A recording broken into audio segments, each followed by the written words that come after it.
Estado regional.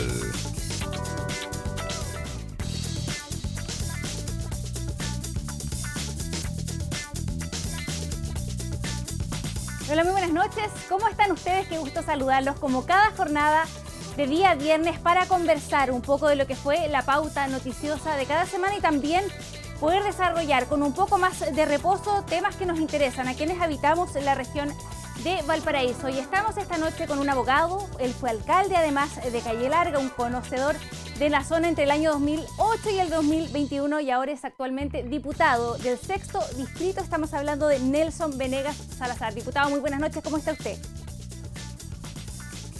Hola Mónica, ¿cómo estás? Muy buenas noches, saludarte a ti, por supuesto a todos quienes están viendo hasta ahora esta nota. Diputado, vamos a entrar directamente en materia en su zona, con una zona que ha sido calificada por el INDH, el Instituto Nacional de Derechos Humanos, como una zona de sacrificio. Estamos hablando de la zona de Quintero, Puchuncaví también. Desde luego todos conocemos la larga historia de episodios de contaminación que tiene esta zona. Se hizo un plan de descontaminación. También hay que recordar que existió lo que es el cierre de la Fundación Codelco Ventanas, todo esto en el año 2023. Pero aún así han pasado los años y los episodios de contaminación siguen tomándose muchas veces la pauta noticiosa, afectando lamentablemente a niños, niñas y también adolescentes, generalmente de los colegios. Usted ha estado y ha sido muy crítico y muy duro con la labor del Estado frente a la posición que ellos tienen por estos episodios de contaminación, independiente del gobierno de turno, porque usted también hacía críticas en el gobierno anterior. Cuéntenos un poco cuál es su posición respecto a esto, también sabiendo que, como le comentamos muchas veces, se toma la pauta noticiosa nuevamente estos episodios de contaminación que aún continúan. Bueno, sí, primero señalar que a la gente ya no le gusta que le llamen a esa zona de sacrificio. Yo creo que de una u otra manera se ven estigmatizados y por eso no es bueno también llamarle de esa manera, pero sin duda que tenemos una situación muy compleja. Yo tengo vínculos personales, vínculos familiares, vínculos históricos con aquel lugar y por lo tanto tengo un nivel de compromiso. Me gusta representar esa zona, me gusta defender los derechos de esa zona porque hay gente que conozco, donde yo he pasado parte de mi vida, donde familia ha pasado parte de su vida, donde tengo muchas amigas, donde tengo muchos amigos, donde tengo concejales que también han estado constantemente luchando respecto a ese tema. Y sin duda que aquí hay una situación que se arrastra desde hace mucho tiempo, desde la década de los 60, en donde se empiezan a instalar ya estas faenas mineras y donde prácticamente después existió una carta blanca respecto de lo que era la construcción de un cordón industrial que hoy día tiene más de 19 empresas, muchas de las cuales son empresas privadas y que por ser anteriores a la dictación de la Ley General de Medio Ambiente y su respectivo reglamento, quedaron fuera de lo que es la resolución de calificación ambiental. Y eso ha históricamente complicado esa zona. No solo se trata de la fundición, como ha quedado de manifiesto, sino que muchas empresas que lamentablemente han generado muchas complicaciones en términos de contaminación y eso es sumamente injusto porque por una parte tenemos una zona que le da mucho recurso al país, donde se pueden desarrollar inversiones económicas que satisfacen desde el gas, desde el tema portuario en adelante, pero que donde lamentablemente el Estado le ha devuelto muy poco. ¿Y qué tenemos hasta el momento? Una situación de contaminación que se ha ido arrastrando en el tiempo. Llevamos más de 4 comisiones investigadoras. A mí me tocó ser presidente de una de las comisiones investigadoras, la última que existió a propósito de los accidentes medioambientales, donde hubo niñas, niños que fueron contaminados, que fueron intoxicados.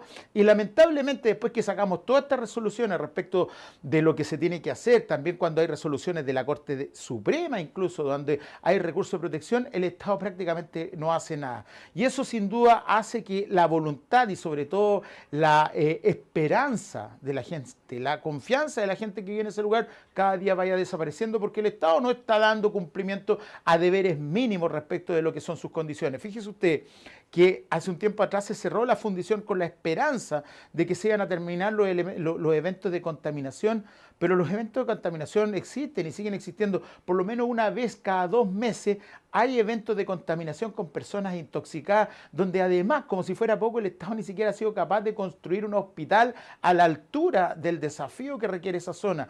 Junto con el alcalde de Quintero hemos estado desde el periodo anterior en que yo era diputado teniendo muchas reuniones con la ministra de Salud en esa oportunidad ya habían ciertos avances respecto de lo que era la construcción de un hospital que era para Puchuncaví y para Quintero, pero hasta el momento, hoy día estuve solicitando nuevamente una reunión con la ministra para ver si podemos avanzar, pero fíjese lo paradójico que existe, que el lugar donde el Estado se ve beneficiado, donde hay empresas privadas que se ven beneficiadas, donde hay gente que se está enriqueciendo y que vive en otros lugares acomodados de Santiago, la gente que vive en ese lugar ni siquiera tiene un hospital de complejidad mediana para resolver los problemas de las intoxicaciones que ellos mismos provocan.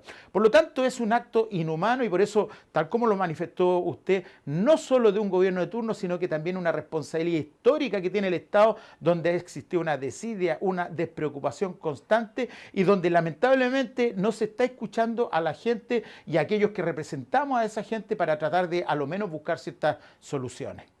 Siguiendo un poco la hebra justamente con lo que estamos hablando de los temas sanitarios, lo quiero llevar a la Chocota, es un sector justamente porque hay una planta de tratamiento de aguas servidas que está en Orcón y usted también ha sido muy crítico también de ello, de hecho está enfrascado en una pugna con el alcalde de la comuna porque hizo una solicitud de apercibimiento contra esta autoridad comunal porque están viviendo una situación sanitaria bastante grave, ahí están viviendo desbordes de aguas servidas y es una situación que para usted ya no resiste más, ¿no? Es muy dramático lo que ocurre porque aquí ni siquiera estamos hablando del cordón industrial propiamente tal, sino que estamos hablando de una planta de tratamiento que está en muy malas condiciones, que está absolutamente sobrepasada. Cuando digo que está sobrepasada es que en definitiva es una laguna de excremento que existe en ese lugar, que, por donde pasan canales o acequias dentro de las casas de gente que vive en ese lugar y que incluso está en riesgo de en cualquier momento producirse incluso un aluvión porque se encuentran absolutamente saturadas esas paredes. Y lamentablemente lo que nosotros hemos encontrado es que aquí existe una despreocupación constante por parte del alcalde de Puchuncaví, porque aquí no estamos hablando de cualquier necesidad o estamos hablando de que siquiera son solo malos olores, para que la gente lo entienda, es literalmente excremento que está pasando por dentro de las casas, donde por supuesto también hay malos olores, hay enfermedades infecciosas, hay zancudos gigantes, es una situación indigna para la gente que vive en ese lugar y lo que uno, por lo menos yo como exalcalde, trato de intentar explicar es cómo es posible ese grado de despreocupación. Y esto no obedece a un criterio de carácter político e ideológico, sino que simplemente a hacer bien las cosas. Yo lo decía en otra entrevista el otro día, si tengo en mi comuna empresas que impactan medioambientalmente, si genera tanto recurso para el resto del Estado de Chile, ¿cómo no voy a ser capaz de negociar ciertas soluciones tendientes a una cuestión mínima como sacar o dar un tratamiento como corresponde a una planta de tratamiento de agua servida que mantiene a la gente literalmente viviendo en el excremento? Eso ya ni siquiera, como lo decía en otra oportunidad, habla de ineficacia, sino que lisa y llanamente indolencia. Es no querer hacer nada por la gente que vive en ese lugar donde las condiciones de salubridad, de sanidad, de dignidad se ven absolutamente diezmadas, atropelladas. Entonces, aquí ha llegado un momento crítico. Yo tenía una polémica bastante fuerte con el alcalde, pero es que no es de ahora, sino que ya se han agotado todas las instancias anteriores. Yo he estado con la gente de la localidad desde hace ya varios años, he estado con dirigentes de la zona, con concejales, con Eduardo Brown que pertenece al Codelo. Hemos buscado y agotado todas las instancias de conversación, de negociación, de búsqueda de acuerdos, de ver qué es lo que puede hacer la municipalidad a través de sus ECPAS para ver si levanta un proyecto como corresponde, pero ¿con qué nos encontramos? Que hasta el momento no existe nada. Y obviamente la gente, porque no fui yo, contrató un abogado que fue capaz incluso de presentar un recurso de protección donde la Corte de Apelaciones le hace un llamado al alcalde para que explique qué soluciones está dando y el alcalde ni siquiera se digna a comunicar cuál es la solución que va a buscar. Y obviamente cuando se le hace o se desconoce un fallo de una Corte de Apelaciones, que en este caso se refiere al recurso de protección, cae en un desacato. Y es por eso que en conjunto con el abogado, el otro día hicimos esta presentación de desacato, apercibiendo al alcalde para que de una vez por todas, a lo menos dé una respuesta si tiene algún plan, si es que va a hacer algo, porque, insisto, el nivel de despreocupación que existe, yo creo que ya deja de manifiesto que ni siquiera es una cuestión de eficacia, sino que simplemente que no quiere resolver los temas de la gente que él representa como alcalde de la comuna. Esto es muy reciente, pero brevemente, ¿en qué está en este momento esta acción en la Corte de Apelaciones? No, mire, en este momento, por tratarse de un recurso de protección, los recursos, o mejor dicho, como decimos los abogados, son acciones de protección, son bastante inmediatos, son bastante rápidos. Este se presentó el martes de la semana pasada y por supuesto vamos a seguir acompañando. Yo creo que ya deberíamos estar cerca de un fallo. Y también hemos estado en conversaciones con los concejales. Fíjese usted, Mónica, que aquí ni siquiera estamos hablando de algún concejal de algún partido determinado. Aquí existe un consenso transversal de parte de los propios concejales y de muchos dirigentes de que estamos frente a una situación que supera el marco de la discusión política. Aquí estamos hablando de un tema humano. Yo insisto, yo quiero reflejar o ser capaz de explicarle a la gente que está viendo este programa que no se trata de una situación cualquiera o de una simple molestia o de una simple incomodidad.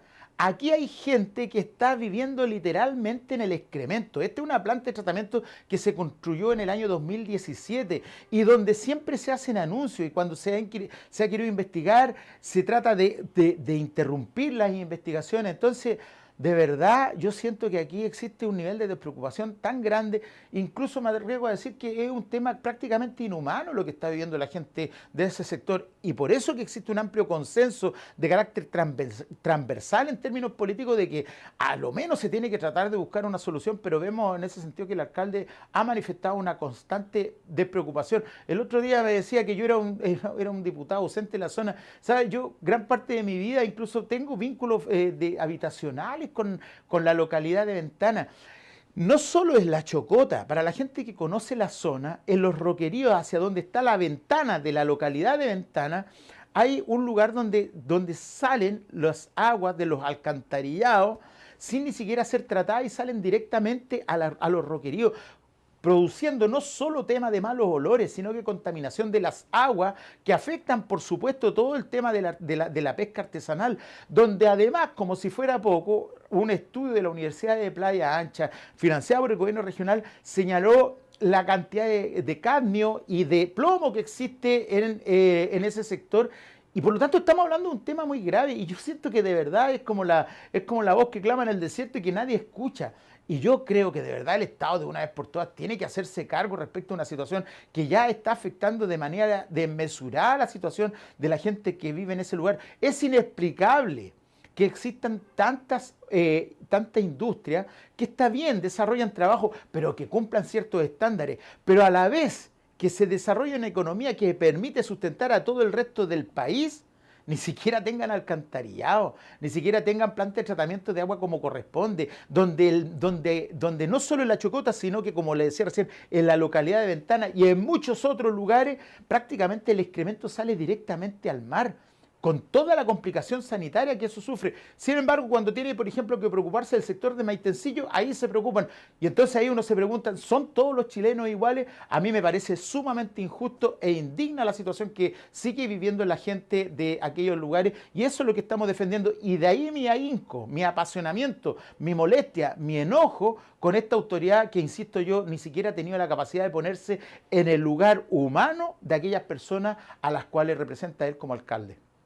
Diputado, yendo a eso mismo, al tema de la empatía, que usted lo toca recientemente, ponerse en el lugar del otro, le quiero llevar a otro tema que es económico. Estamos hablando del peaje más caro de Chile. Para quienes no lo conocen, quizás es un peaje que está a la altura de San Pedro, que une la comuna de Quillota con la comuna de Limache o la comuna de Quillota La Calera con el sector costero, también para empalmar después con el troncal sur, ¿no? Pero estamos hablando de un peaje que cuesta más de 8.000 pesos en horario punta, impagable claramente para cualquier ciudadano que tenga que utilizarlo por lo menos diariamente. No es una alternativa viajar por ese lugar y además se reajusta por IPC. O sea, pensando en eso, estaríamos hablando de que, según sus propios dichos, de aquí al 2030 esto podría costar más de 11.000 pesos. Usted ha hecho tratativas y también se ha presentado frente al Ministerio de Obras Públicas. Yo quiero saber cómo le ha ido con eso y qué es lo que se persigue también con estas propuestas para poder rebajar quizá este peaje o ajustar un poco la tarifa para que sea más pagable por los bolsillos de los chilenos. Sí, mire, primero yo quiero dejar claro que tal como en el problema anterior, en este problema esto no es algo que surge ahora en el último mes, sino que son temas que yo como diputado he venido trabajando durante mucho tiempo, también en el gobierno anterior y también en el gobierno anterior a pesar de ser del oficialismo, entre comillas, en el periodo anterior, fui absolutamente crítico, también como había estado actuando el delegado en la zona de Puchuncaví y Ventana. Y respecto de este tema, también por supuesto hay una molestia. Yo le quiero contar a la gente cómo funciona el sistema. Aquí se hace una licitación. Ya se hace una licitación para las concesiones y cuando se adjudica una empresa a un lugar determinado, se adjudican muchos otros lugares donde el flujo vehicular no es tanto, no es tan grande, no hay tantos vehículos que pasen por esos sectores. Por lo tanto, una manera de compensar precisamente esa situación es aumentar los precios en aquellos lugares donde hay mayor flujo vehicular, de manera tal que terminan subsidiando de una u otra manera a esos otros lugares donde existen otros peajes y donde también se han construido carreteras. Ese es el problema de fondo. ¿Y cuál es uno de los que subsidia o subvenciona, digamos, al resto de otros lugares? Es precisamente el peaje que existe en Quillota. Y ese es el problema de fondo, de manera tal que no solo se cobra lo que corresponde, sino que además se cobra un pequeño monto mayor, un pequeño monto aparte de eso, y como si eso fuera poco, de acuerdo a las fluctuaciones del IPC, que todos sabemos que por culpa de este gobierno además la inflación está aumentando producto de cómo fue el manejo del tema del precio de los combustibles. ¿Qué significa eso? Que si nosotros proyectamos la inflación y los incrementos de los valores, nosotros al año 2030 estamos llegando a cerca de los 11.000 pesos en horario punta. Pero si eso, como si eso fuera poco, a menos de 50 kilómetros está el peaje de Las Vegas. Y luego desde el peaje de Las Vegas, a menos de otros 50 kilómetros, está el peaje de Panquehue. Entonces eso significa que en términos concretos es prácticamente no solo una privatización de las calles, sino que una privatización de monto demasiado alto. La otra vez tuvimos una reunión, por ejemplo, con el director del hospital biprovincial de Quillota, Petorca, donde él plantea una situación que anexa a este tema, que no tienen médicos.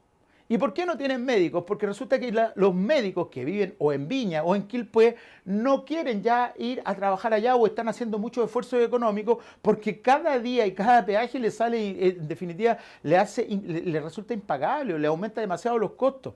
Entonces, aquí no se trata, como hay algunos que quisieran señalar, de gente que viene prácticamente, que vive en Santiago, que vive en el interior, en los Andes, de donde yo soy, hacia la playa y que viene por un fin de semana. No, es gente que transita a diario por razones laborales, por razones que son complejas, por razones de salud. Y lamentablemente tiene que estar pagando el peaje más caro en nuestro país. Eso es lo que es el peaje de Quillota, donde en horarios punta, tal como señalaba usted, llega a más de 8.000 pesos. Y además que no se ve ninguna solución. Ahora, como se trata de no solo alegar este tema, que no solo lo he alegado en este gobierno, sino que también en reuniones anteriores del gobierno pasado, yo tuve reuniones con el director nacional de concesiones y también tuve reuniones con la ministra de Obras Públicas de aquella época y también tuve reuniones con el ministro Arrau, cuando el ministro Arrau era el ministro de Transporte, para ver cómo avanzamos en este tema. En el gobierno anterior ya se estaba avanzando en la perspectiva de solicitar que el incremento que por contrato se tiene que cumplir con la concesionaria, que ese incremento lo pagara el Ministerio de Hacienda, que lo pagara el Erario Nacional, y para eso ya estábamos conversando con la Dirección de Presupuestos. Lamentablemente estas conversaciones se interrumpieron, pero no existe otra fórmula, o bien de repactar y renegociar los contratos de manera tal de que por último se pueda aplazar, si quieren, los contratos por un tiempo mayor, pero no seguir aumentando de acuerdo a los flujos, porque lamentablemente esto ya resulta impagable. Y como le decía recién, ya no se trata simplemente de viajes de turismo, eso es lo mínimo, sino que estamos hablando de cuestiones de carácter laboral, donde además la gente que vive en la localidad de La Cruz, en La Calera, en Limache, en todos esos sectores, para tratar de burlar, para tratar de hacerle el quite a este peaje, se tiene que meter a estas comunas y hay horarios donde estas comunas quedan totalmente colapsadas en términos vehiculares. Entonces, nuevamente nos encontramos frente a una situación donde parece que el Estado de Chile, mientras quiere solucionar el tema del TAC, que está muy bien, mientras quiere solucionar el tema de calles y carreteras que existen en la región metropolitana como si viviéramos en el primer mundo, acá en Puchuncaví y en Quintero vivimos en situaciones de contaminación gravosas, agraviantes, y como si fuera poco también tenemos que subsidiar el tema de las carreteras en todo el país, porque quienes tenemos que estar subsidiándola a través del pago que realizamos son los que vivimos en esta zona, y por lo tanto tenemos que no solo pagar peajes más altos, sino que además ver cómo se colapsan colapsan nuestras comunas y eso evidentemente deja de manifiesto que existe una despreocupación total por parte del Estado central respecto de cómo se definen las políticas y cómo nos afectan las políticas en el distrito que a mí me toca representar y sobre todo también a la región de Valparaíso, que también me toca representarla en la mayor parte de sus comunas. Diputado, y esperamos que así sea, ojalá que esto se pueda regularizar, porque afecta claramente los bolsillos de todos los chilenos quienes viajan por ahí. Diputado Nelson Venegas, le damos muchas gracias por estar con nosotros esta noche conversando estos temas tan interesantes a nivel regional. Bueno, yo le quiero agradecer a usted y quiero también señalar que estos son los problemas que tenemos como región, por eso que yo le eché de menos al discurso del presidente de la República, que no habló de nada de descentralización y de algo que a mí también me importa mucho, del mundo rural. Mundo rural lo señaló en 2 oportunidades, de descentralización no habló nada. Y el problema es que nosotros somos, discúlpeme, nosotros este tiempo, pero nosotros producimos minería, producimos Codelco Andina, producimos también minería, la pequeña minería. Tenemos el puerto de San Antonio, el puerto de Puchuncaví, o Quintero, y tenemos el puerto de Valparaíso. O sea, tenemos todo un desarrollo económico de minería, de agricultura, de temas portuarios, pero cuando el Estado tiene que devolvernos la mano a nosotros, fíjese la situación precaria en la que estamos viviendo. Y por eso que es importante intensificar los procesos de descentralización, donde lamentablemente parece que este gobierno no tiene ninguna agenda al respecto. Así que muchas gracias por permitir simplemente manifestar estas que son las inquietudes de las cuales yo no soy más que un depositario respecto de lo que escucho y de lo que estoy oyendo en el trabajo, que es precisamente representar a la gente de mi distrito y también, por supuesto, de aquí de la región. Le damos las gracias al diputado Venegas por tan grata conversación y a usted que nos acompañó hasta acá. Lo dejamos invitados, desde luego, a seguir en la sintonía de Televisión Nacional de Chile, deseándole además que tenga un excelente fin de semana. Muy buenas noches.